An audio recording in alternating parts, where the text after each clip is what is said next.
Welcome to this quick interview here. We know with all of the events that have happened here in Las Cruces that it has been a very trying week for everyone. But I welcome Chief Jeremy Story from the LCPD in here. And of course, Jeremy, thanks a lot. I think I just mentioned it right now for everything that you and the city have done and keeping everybody informed and up to date on what's been happening here.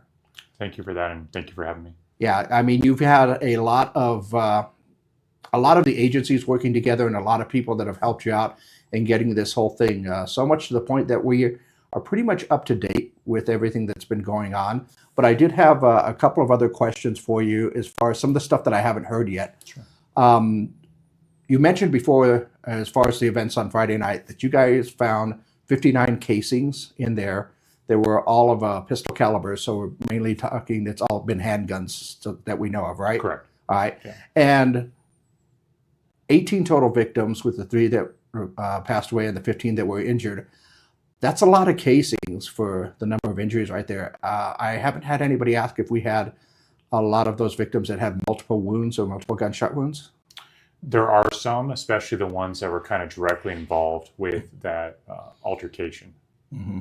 Because with the number of casings like that and the amount of people that were there, you mentioned right off, I think on the press conference on Tuesday, that this is very, I guess, atypical of mass shootings, because the goal was not to injure as many people as possible, that this was basically a dispute that happened between two groups. That's correct, yeah. Yeah. And do we have any idea that you can maybe talk or answer about what's even this dispute about? We don't know for sure. There's a number of things that have happened in the past where these two groups didn't like each other and had bad blood. Mm-hmm. So specifically that night, we've had a couple different statements. We don't know for sure. Okay. So, and this was my biggest fear, and I've mentioned it time before, that, these are kids basically, and, people that want to meet up and talk about their cars would be something that would be an event that you could have there. Granted, I don't think I would be doing donuts in the parking lot anywhere, but the idea of just meeting up and stuff like that, there's nothing inherently wrong with that, but the idea that this violence could come out of that, just out of a dispute, that my biggest fear is just something very trivial that it would come out of it. Yeah. Yeah, by all indications, it was trivial, especially you talk about the actual consequences of what happened. I mean, there's no argument in the world that's worth 3 people losing their lives and 15 people being shot over some type of argument or beef between people. Yeah. But you did say something I kind of want to clarify since I have the opportunity. Okay. There's a separation between people who really like cars and do things like car shows, and then what was happening that night. Yeah. And so people can have cars, like cars, want to go see cars. And a lot of our car clubs in town that do these car shows do it completely legally. They do it a lot of times to the benefit of charities. And so I don't want people to demonize the car itself and even some of these car clubs who are not responsible for the type of things that happened that night, even before the shooting. There is a difference. Yeah. No, absolutely. The distinction must be made between these and then some of the other events that actually came out of this right here. Right. Because like you said, there's a lot of different organizations, not just cars, or different people that like to organize, get together. And that in itself, like I said, it's not a bad thing for everybody to get together. Everybody likes to get together and talk about the things that they're passionate about, or get together with their groups. But like I said, the idea that this little beef, this little disagreement or whatever it was, ended up in losing 3 lives and the 15 that were injured. And do we have any updates on any of those injuries? Not that I can give. The Okay. reality is, once people go to a hospital, there's HIPAA and other laws. So it's very difficult to get accurate updates. Right now, everybody is at least stable. Some are still critical, but stable. And so our hope is that everybody survives. No, absolutely. And we can only hope and pray that, the skills that we have in our doctors and everything can go ahead and help those out there. And one other thing that I did also want to recommend for you and the city is a lot of the outreach that they have with some of the resource centers for helping everybody out with those victims and other people that might have been there. Because how many people in total were actually at the park that night, do you know? We don't know for sure. I mean, our estimate is about 200, but it's hard to say for sure. And that could have been, obviously, people showed up and then left, and then there's new people. So total, I don't know for sure. Okay, yeah. Because with the amount of people in the park and the amount of bullets flying, I think we should be at least lucky that the number of injured could have been worse. Sure, yeah. I mean, there's a number of factors that could have been even worse than it was. Okay. And on the press conference, you mentioned, kind of working with our state government, local governments, and everything else about trying to find these solutions, because I guess it's kind of hard as everybody's processing this to even wonder why this whole thing happened and what we can do to prevent it. Well, that's a complicated question. I mean, Yeah. if you're going to ask me first and foremost, it's the issues we're having with some of our families right now. And again, this is a relatively small percentage of Mhm. families potentially, but they create a lot of damage because of the way that their kids act. And so this is not a one-off in the sense of young kids, young teenagers in Las Cruces committing horrific acts. This has been happening for the last few years, especially with guns. And so we've been talking about this. I've been talking about this. We need to intervene much earlier. Once we get to this point, it's very difficult. I'm not saying it's impossible, but it's very difficult to pull a kid off that path when they're already at the point where they are willing to shoot someone over a dispute that is trivial. Yeah. We have failed at that point. Yeah.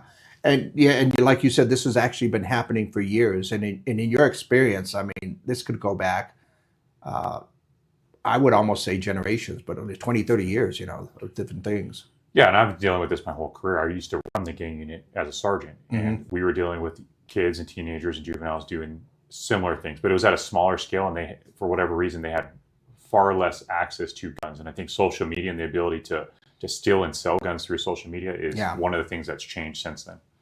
And in fact, when we talk about the guns that were used, I think you mentioned that some of these were stolen guns. Yes, 3 out of the 5 that we recovered from the one group that was charged were reported stolen and entered as stolen. Okay.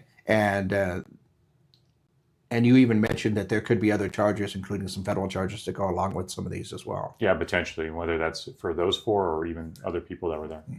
Yeah, because as far as the charges and how far they go with either the local, the state, or the federal charges, that's going to be up to the DAs that kind of go along and take a look at the case. Yeah, the district attorney and the U.S. Attorney's Office will have to work that out for that group. But like I said, it may not just be these 4 people. It might be additional people. Oh, yeah, absolutely. Like you said, there's charges that could be going on throughout there. And I look forward to keeping up to date with all of that. But the problem that we have with the families and everything else like that happen with these kids, because it is, like you said, I think it's the deterioration of the nuclear family and then their extended family and how these kids come up right there.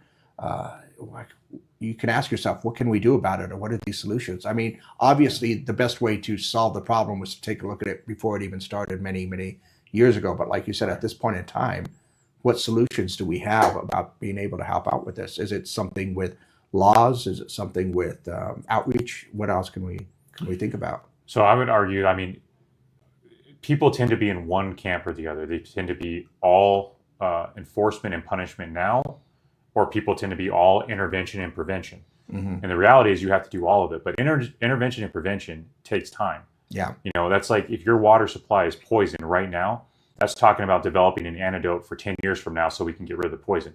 We can't wait for that to do nothing now. So we should do that, but we also need to have a solution for the kids that are already shooting up houses, shooting other people, and committing a lot of crime. And that means changing our juvenile code so that there's options to deal with them. That doesn't mean you have to throw them away either. Even if they're locked up, we should have programming. So while they're locked up, they're learning job skills, they're getting an education, so that hopefully when they get released, they have options to choose something else. Right? You can do all that at the same time. And that's what we're going to have to do to have any chance of getting off this path. Yeah. It makes me feel a little bit older when I think about that. But when I was younger, there were a lot of options that kids had to do when they were at school. I mean, there were, if you talk about cars, there was, auto mechanics class, there were your shop classes. There were a lot of these skills that somebody could learn while they're in school. And it seems a lot of that has just kind of gone away from a lot of the system as far as schools and keeping kids busy. Yeah, and I don't know for sure. I know, I think some of those programs still exist, but that's not my wheelhouse. But I mean, and there's other programs out there through like Workforce Solutions and trade programs. I mean, some of these programs already exist, but the kids that are plugged into them are maybe not the same kids we're talking about right now. Yeah. They might be at-risk kids, but they're not quite the same kids that are already just running around selling guns, shooting everything up. And so sometimes the only way you intervene with those kids is you you have the charge, you lock them up, and then you provide the trade school or you provide the education, and you try to put them on a different path at that point. But we have to keep, it's not even just about punishment, it's about keeping the community safe. Yeah. I have too many kids that have seriously hurt someone, and then seriously hurt someone else, and then seriously hurt someone else. And this happens for years until they finally get charged either federally or maybe as an adult when they turn 18.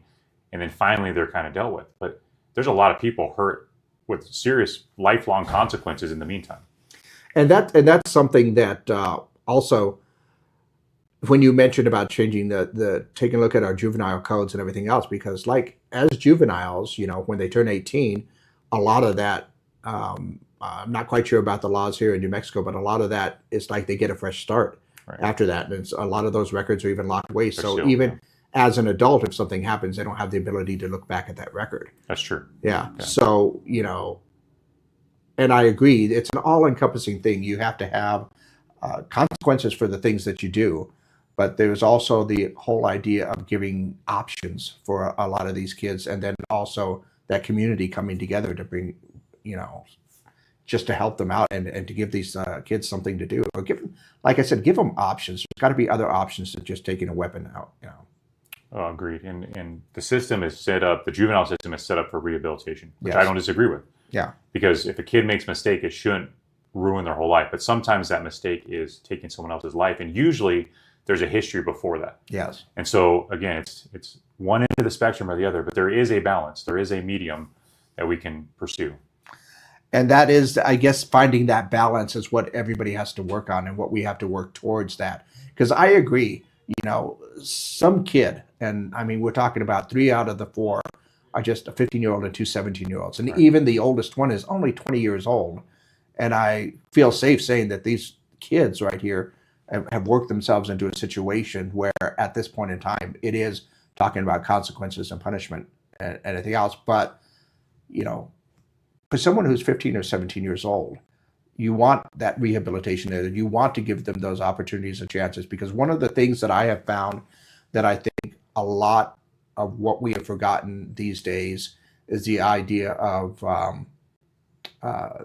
forgiveness and the idea that a person can change their ways, but they have to be given those opportunities and that direction to get there. Yeah, and I agree with you, but I would argue that these kids, they've had a lot of forgiveness and opportunities, and because these are not the first crimes they've committed. Well, and that's what I'm saying. I want to make that distinction, that the idea of being able to go ahead and help them out and willing to, but yeah, there has to be some consequences for your actions, and we want to make sure that those consequences are understood before it gets too late, before it gets like that. Yeah. So I'm not talking that everybody has to be treated with kid gloves, because I think that is a problem that we've had, and not just in our juveniles, and sometimes with our adults as well. But the idea that if you do something bad, there is a consequence for any action that you take, good or bad. And those consequences have to be set there. I mean, and that is something that would have to come from our city, our state legislatures, and some of the rules that they have to go through with the juvenile system. Agreed, especially when we're talking about this group that is committing serious violent crime. Yeah. That has to happen at the juvenile code, because we don't have the options right now. We don't. Yeah. And even before this happened here last week, there was even a story that I remember doing about another juvenile that was caught with a Glock that had the switch on there. So we're talking about some of the weapons that these kids can get a hold of. They're just crazy. And that case originated from my street crimes unit, who has been dealing with these juveniles left and right for the past year and a half or so. And I have, I think, 9 others that they've gotten charged fairly because they're task force officers. And that seems to be the only way to get consequences for kids that are shooting people and stealing cars and just committing serious crime, is to get the U.S. Attorney's Office on board for federal charges for juveniles. Mm-hmm. It will not happen on the state side right now. I know. And I think that has to change, because, like I said, consequences have to be set there for the things that you do, and especially with violent crimes, because violent crimes with kids, I mean, I'm sure there's reasons, there's counseling and stuff like that, but when it gets to that violence out there, there has to be consequences for those things. Well, the consequences of their actions are very real, and they're life altering. Mm-hmm. And so those consequences are going to happen no matter what we do with that child. The goal is to prevent some of those crimes from happening in the first place, because we already have reason to believe that they are violent because they've committed other violent acts. Yeah. And you can prevent some of the damage that's happening in Mexico by changing our perspective on that. Yeah, absolutely. And I guess I would encourage everybody to go ahead and talk with their legislatures and talk with some of the people and see what's going on. I know that they've had a lot of organizations taking a look at not just LCPD, but other police forces around and talking about how, I guess, how their services affect. And one of the things that you mentioned, even on your at your press conference, is that the amount of officers that we have, because you are shorthanded. And you mentioned it's not funding. You have the funding for the amount of officers that you have, but people don't want to be cops anymore. No, we've created an environment where way less people want to be police officers. When I applied, there was almost 1,100 applications for a 20-person academy. There's almost 60 people that passed everything, and the top 20 got in. That is completely different now. I average 300 to 400 applications, and anybody who can make it through the entire process, the process is the same testing-wise, gets in. But that's a complete shift from where it was. In agencies like Albuquerque and State Police and Bernalillo, who pay a lot more than we do, they can't fill their positions either. Yeah. And so we're all competing for the same small pool of people who are willing to do this job anymore. Yeah. And that, I think, is a lot of what comes down to a society that we built, that, being a cop is a good thing. And I mentioned before that my dad was a cop. He was an officer. He was city for a while when he transitioned over to SO for the sheriff's office and eventually ended up becoming undersheriff. Right. So me personally having that example of what that was like, of course, he also told me, Gino, never become a cop, and for certain reasons, because that is a very stressful job, and there's a certain type of person that can do that. Yeah, there's a lot of potentially negative consequences that we have to deal with the trauma we see, the health issues that officers tend to have. And so there's ways to mitigate that. Yeah, of course. And we should do that. And as an agency, we should support those things to minimize them. But this job takes a toll. It takes a special person to do it. Yeah. And especially with being shorthanded as you are, you said those overtime hours are there, that everybody's getting there. So that just adds to the stress.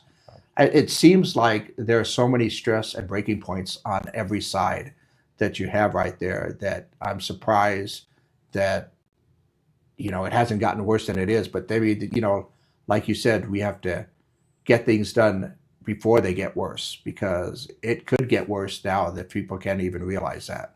Yeah, there's cracks and fissures at every level of the system. But for a silver lining, just, we're talking a lot of doom and gloom here. Yeah. But for a silver lining, we have an academy of 34 right now that's in pre-academy. Good. And so that's a great number for us. If even 20 of those graduate in a year from now, when they're out of the academy, they're off field training, because it takes that long. About January, they should be on their own. 20 people would change our staffing drastically. So our hope is that we'll end up with at least, 17 to 20 people that make it through FTU, hopefully more. Hopefully but more. I'm trying to be conservative and realistic, but that would still be huge for us. Yeah. No, absolutely. And I didn't mean to get any gloom and doom on everything right here, because there's a lot of good things that happen with the cops. And it's one of the things that I was very much on, that outreach that the officers have, and the LCPD is going out. I mean, before this happened, you had the mock going out in different areas, that people can get to know that. We have our national night out, where a lot of the officers and a lot of the agencies are out there for people to meet their agencies and to go that. And to be honest, in my personal opinion, the officers and not just the police officers, but your federal officers, your fire department, all of these officials and our first responders kind of get a bad rep out in the public. And a lot of times with the younger generation, they don't know why, because it's just something that is, that's a bad thing to be to be a cop or a firefighter, or, want to be able to help people out sometimes. Yeah, and that's unfortunate, because that shouldn't be there. I will say, though, I think there's also a lot of support in our community for us and for our officers, and that makes a big difference. It really does. And a lot of that support, and that's another one of the things that I want to say, you had the support of the community, you had the support of all the other agencies, and the fact, I used to hear from my dad all the time that the agencies don't often get along too well, but when they can come together, and that is one thing that I love about this community, is that when it really comes down to it. The community will come together. Sometimes it takes an unfortunate incident to bring everybody to get that realization. But the amount of cooperation that you've had between the agencies and the community, I mean, can you talk a little bit about what, like, getting that help with? Yeah, that's a really good point. I like to say the different agencies, law enforcement agencies, are like siblings. Like, we fight and we have our disagreements, but anytime push comes to shove, we are there for each other. And Friday was definitely an example of that. And state police and the sheriff's department came and assisted with traffic control and taking calls while we handled the scene. FBI and ATF came in, and you'll hear that, the feds and the locals, right? They have this animosity, and that probably happens places, but that did not happen at all, even a little bit during this case. I mean, it has been as seamless as I think it possibly could be for this investigation. It is really heartwarming to see that level of cooperation. And my experience in the entire time I've been here, we've had our disagreements, like I said, over the but overall, we get along and we band together to try to make our community better. Exactly. And because there's a lot of help that those agencies can give you, the ATF, the DEA, all these other task forces stuff that they have that are going on there, they can help out. And I think that is, at least is a positive to know that, we have people that are working on this. We have people that, good people that are trying to go ahead and prevent anything like this from ever happening. Yeah, and we do. And a lot of times in our communities and small communities like ours, you never think it's going to happen here. You never think something like this is going to happen until it does. Yeah, I mean, this is we've had our moments for sure. We've had bad things happen, but this is significant. Yeah, it's going to take time to heal from this. Yeah, and like I said, I don't want a lot of doom and gloom because there's a lot to look forward to. The swiftness that you guys got a lot of this taken care of is really surprising. I won't say it's surprising to me, but I think it is surprising to realize just exactly how fast that was that you guys were able to identify these people and get them. I think on Sunday you had all 4 already in custody. Yeah, with less than 24 hours, Yeah. we had the first 2 in custody, and in about 36, 37 hours, somewhere around there, we had the other 2. And our understanding and our confidence in knowing what happened only increases now over time. And part of that is because the community was involved. We had people step up and be witnesses. We had people submit video through the portal that we put. And so we were able to quickly piece together what happened in large part because the community came together and supported us and gave us the information we needed to figure that out. Exactly. Which I was saying, that the community can come together. And that was one of the questions I was going to ask you, that how much of that support did you actually get from all the people that had videos and cameras? Because that seems to be a very common thing for somebody to pull out their phone and start filming first or sometimes before. Yeah, if you watch a lot of those, I mean, Yeah. almost every person had their phone out filming the donuts and whatnot. So, Yeah. so the good thing is because of that, we had a lot of video, and the even better thing is that a lot of people submitted that video. And so we were able to get some of that on scene, but a lot of it was submitted through that link or through that portal where people voluntarily did it. Okay. And you even talked, I think, at some point in time that there are actually cameras that are being planned to be put up in some of our parks, including Young Park, that would have had a better overall view of everything that's going on. Yeah, I mean, it would have been great to have them Oh, yeah. already installed. It's not like they were planned to be installed by then. They weren't. But, Yeah. in hindsight, it would have been phenomenal to have that extra evidence. I don't think in the end we're going to need it. But it would have also been good because we could have live monitored. If the Real-Time Crime Center was completely up and running already, Yeah. that would have been a really good resource to have in this event. Yeah. And that is something that could help out a lot with not just some of these things, but everything overall. The Real-Time Crime Center is something that when that gets up, it will be a great benefit to the PD. Yes, to us and the community. It'll help make officers safer. It'll help prevent crime. And it'll help us solve crime. And we're on our way. We're construction, hopefully. We got our bids back. You got to do contracts and all that. And the work's got to get done. But we're hiring our 5 civilian positions right now. They actually just took the written test yesterday with human resources. So it's moving. It's slower than I would like, but it is moving consistently. So. Yeah. But I think the fact that it is moving is a positive sign. And like I said, I just wanted to give you your props for coming in and being able to kind of push these things. Because I know there's a lot of red tape. I know what it takes, to try and get equipment, vehicles, to get the people that you need, all of the tools that will help you guys do what you do. Yeah, and I really appreciate you having me for this conversation. And no, I thank you for taking the time to stop by, because I'm sure that I'm not the only one that's wanted to talk to you. I'm sure that there's a lot of people that wanted to go ahead and ask questions. But like I said, we don't want to make it all doom and gloom, because this is a sad event, and we're dealing with it. We're doing what we can to do that.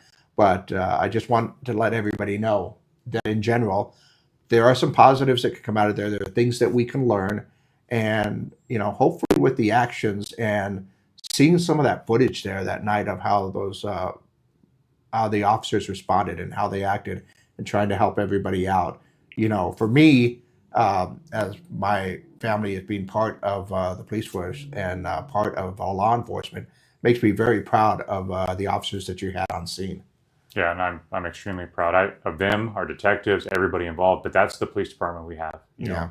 I don't care what anybody says. We have a very good police department. We have some very good officers, and I'm proud of their actions. I think in the end, this type of tragedy has the potential to bring this community together. It also has the potential to rip us apart. And so that's ultimately the choice we have to make right now: is this going to bring us together to make things better, or is it going to tear us apart? And I really do hope that we can still have our disagreements, but I really hope it brings us together. Yeah. Hey, I'm all about the disagreements. Every time I look at the speed limit, sometimes I think about some of those disagreements that we have.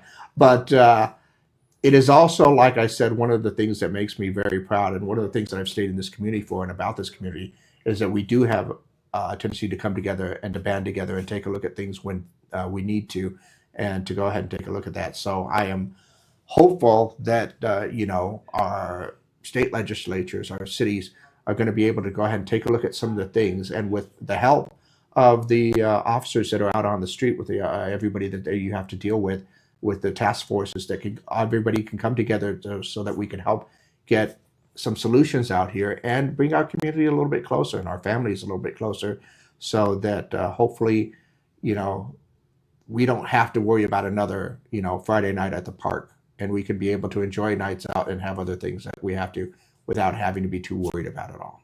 No, I agree with you 100%. Okay. And so thanks, Chief, for coming in, and thanks for giving us the time with that. I really appreciate that. And, good luck, and thanks for everything that you do, sir. Thank you, sir. Appreciate you.